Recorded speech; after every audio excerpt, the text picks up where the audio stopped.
दोस्तों, इस मूवी में लड़की ने अपने बॉयफ्रेंड से सेक्स करने की कोशिश की, पर वह तो नशे में धुत था। उसका मूड एकदम खराब हो गया। तब कुछ देर बाद मन की उदासी दूर करने के लिए वो पार्टी में वापस गई और दोस्तों के साथ ट्रूथ एंड डेयर खेलना शुरू किया। दोस्तों, आज हम देखेंगे 2012 की movie truth and dare. Party में लड़के लड़कियां जवानी का मजा ले रहे हैं। वैसे आपको मूवी में जो लड़की पसंद आए उसके ड्रेस का रंग जरूर कमेंट करें। खैर, बोतल जब एक शर्मीले लड़के की ओर इशारा करती है तो बाकी लोग मुस्कुराते हुए पूछते हैं, सच बोलोगे या डेयर करोगे? शर्मीले टॉम ने ट्रूथ चुना। सब उसे सताने को तैयार हैं।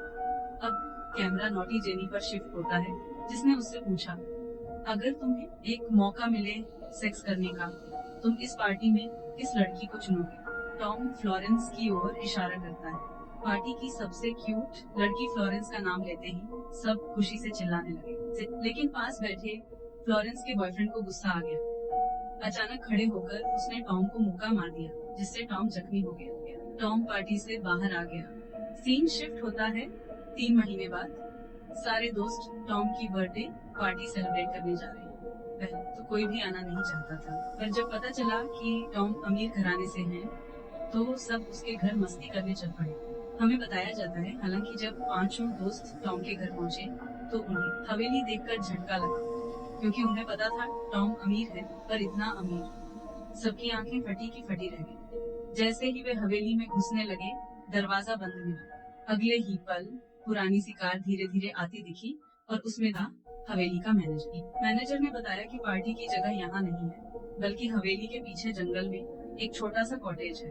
दोस्तों को अजीब लग रहा था, पर हिम्मत जुटाकर मैनेजर के बताए अनुसार हवेली के पीछे जंगल के उस कॉटेज तक पैदल ही चल दी। लेकिन उन्हें हैरानी हुई जब उनका स्वागत करने वाला आदमी टॉम खुद नहीं था, बल्कि टॉम का भाई निक था, जो एक रिटायर्ड आर्मी ऑफिसर है। टॉम की गैर मौजूदगी पर निक ने समझाया कि उसका भाई बाहर घूमने गया और 2 घंटे के अंदर वह यहाँ पहुँच जाएगा। निक ने सभी को शराब का आनंद लेने को कहा। ये बात पांचों के दिल को भा गई, क्योंकि उनका मकसद ही था महंगी शराब का मजा लेना। जल्दी ही शाम ढलने लगी, पर टॉम अभी तक नहीं आया। टाइम पास करने के लिए जेनी ने फिर से ट्रूथ और डेयर खेलने का सुझाव दिया और बोतल घुमाने पर निक की बारी आई। लेकिन निक ने जो कहा उसने सबको हैरान कर दिया। टॉम ने खुद को फांसी पर लटका लिया। ठीक इसी कॉटेज में। यह सुनकर हर कोई सन्न रह गया और डर से कांप उठा। अगले पल निक ने आहिस्ता से एक कार्ड निकाला।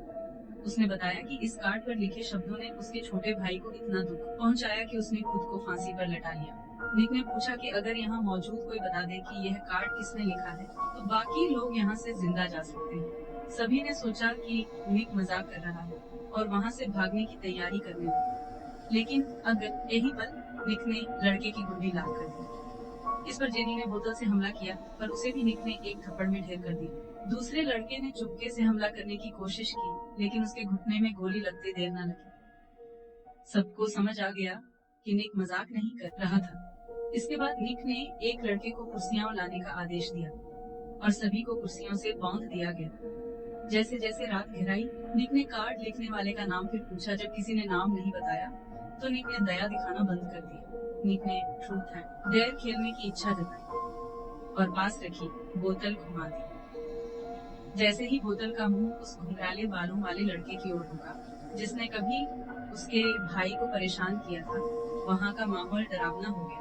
लड़के ने डेयर चुना।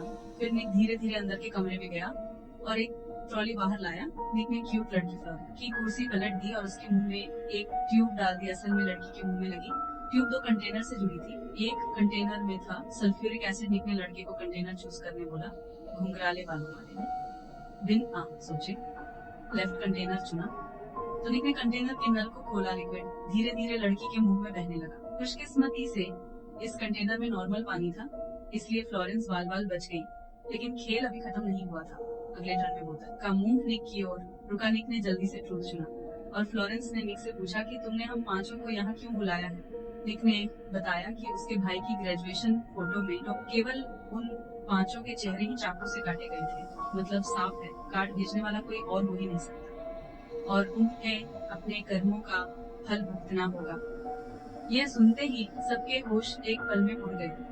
लेकिन अभी का खेल अभी भी जारी है। अगले टर्न में बोतल क्यूट लड़की पर रुकी और उसने डेयर चुना।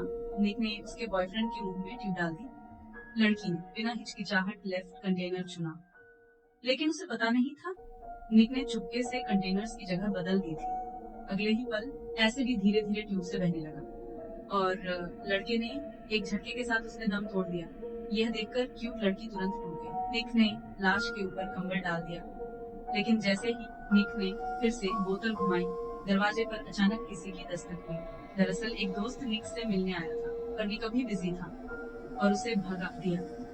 इसी बीच कमरे के अंदर बाकी लोग खुद को बचाने की कोशिश करने लगे। फ्लोरेंस के हाथ में एक चाकू आया और उसने रस्सी आसानी से काट दी। निक के आने से पहले फ्लोरेंस बाकी लोगों को छोड़कर खिड़की से कूद कर भाग गए। जब निक वापस कमरे में आया, तब तक फ्लोरेंस अंधेरे में गायब हो चुकी थी और भागते भागते निक की हवेली में जा पहुंची। वह फोन करके पुलिस को बुलाना चाहती थी, लेकिन जैसे ही वह एक कमरे में घुसी तो वहाँ का नजारा देखकर हैरान रह गई। असल में निक का भाई टॉम मरा नहीं था, बल्कि कोमा में था, बिस्तर पर पड़ा था और सीसीटीवी से कॉटेज पर नजर रखे हुए था। यह देखकर फ्लोरेंस ने टॉम को समझाने की कोशिश की, लेकिन अगले ही पल मैनेजर बंदूक लेकर अंदर आ गया। जान बचाने के लिए लड़की झटपट बिस्तर के नीचे छिपने लगी। मैनेजर और लड़की के बीच हाथापाई हुई, लेकिन लड़की तेजी से बिस्तर के नीचे से निकलकर एक ब्लेड उठाकर टॉम की गर्दन पर रख दिया। डर के मारे मैनेजर ने बंदूक नीचे रख दी और आहिस्ता कमरे से बाहर चला गया। फ्लोरेंस ने बंदूक उठाई और मैनेजर को खत्म करने का प्लान बनाया, लेकिन अगले ही पल मैनेजर अचानक से उछलकर सामने आ गया और उसने बंदूक छीननी शुरू कर दी। हाथापाई में गलती से फ्लोरेंस की उंगली ट्रिगर पर दब गई, जिससे मैनेजर मारा गया। तभी गोली की आवाज सुनकर निक हवेली की तरफ भागा। निक के कंधे पर गोली लगी, लेकिन फ्लोरेंस को पकड़ने में सफल रहा। निक फ्लोरेंस को घसीटते हुए टॉम के पास लाया और बोला कि तुम हालात का कारण तुम में से कोई एक है। निक ने मैनेजर की मौत का बदला लेते हुए फ्लोरेंस की गर्दन मरोड़ दी। कैमरा शिफ्ट होता है कॉटेज में, जहां तीनों दोस्त आपस में लड़ रहे थे कि उन्हें निक को काट कर सच बता देना चाहिए, लेकिन जेनी ने खुद को डक्ट टेप से आजाद कर लिया था और उसने लड़के को जमीन पर पड़े कुदाल पर ढकेल दिया। इसके बाद जेनी अपने बॉयफ्रेंड को सहारा देते हुए कॉटेज के बाहर आई। इसी पल निक अपने भाई टॉम को कॉटेज के अंदर ला रहा था। निक को देखते ही जेनी का गुस्सा चरम पर पहुंच गया। उसने तुरंत बंदूक उठाकर निक के कंधे में गोली मार दी। जैसे ही जेनी उसे खत्म करने आगे बढ़ी, निक ने उसकी कलाई पकड़ ली और उसके कंधे में छुरा घोंप दिया। जेनी दर्द से तड़प रही थी, लेकिन कॉटेज से भागना अब मुश्किल था। तभी उसके बॉयफ्रेंड ने निक को जख्मी कर दिया और जेनी ने निक पर सल्फ्यूरिक एसिड वाला कंटेनर फेंक दिया। अब कहानी एक बड़ा ट्विस्ट आया। जेनी ने उन दोनों भाइयों को बंधक बना लिया और जेनी ने निक को सच्चाई बताकर मारने का फैसला किया। दरअसल कुछ महीने पहले टॉम के अपमान के बाद जेनी उसे ऊपर ले गई थी और पूरी घटना की वीडियो रिकॉर्ड कर ली थी, ताकि टॉम को ब्लैकमेल कर सके, क्योंकि जेनी के पिता की कंपनी दिवालिया होने वाली थी और उन्हें पैसों की सख्त जरूरत थी। उसने टॉम को धमकी दी कि अगर पैसे नहीं दिए तो वीडियो को ऑनलाइन वायरल कर देगी। इसलिए टॉम ने गुस्से में आकर फांसी लगा ली। सच बताने के बाद जेनी ने टॉम के हाथ में हैंड ग्रेनेड दे दिया और फिर दोनों भाइयों के सामने रिकॉर्डिंग चला दी। जेनी कॉटेज से भागने लगी, तभी टॉम अपनी उंगली से पिन खींचने लगा और एक जोरदार धमाके के साथ यह बेतुका खेल आखिरकार खत्म हुआ। मूवी के एंड में जेनी अपने बॉयफ्रेंड के साथ कार में कहीं दूर चली गई और फिर से खुशहाल जिंदगी जी रही। दोस्तों, ट्रूथ एंड डेयर जैसे गेम किसी के गहरे राज उजागर कर सकता है या फिर उनसे शर्मनाक हरकतें कर आ सकता है। कुछ लोगों के लिए गेम मनोरंजन बन जाता है, लेकिन कई लोगों की जिंदगी बर्बाद कर देता है। दोस्तों, इस मूवी की एंडिंग में राइटर्स ने विलेन जेनी को जिता दिया और बेचारे टॉम को मार दिया। अगर लास्ट में टॉम का भाई पांचों को मार देता तो शायद ज्यादा संतुष्टि मिलती।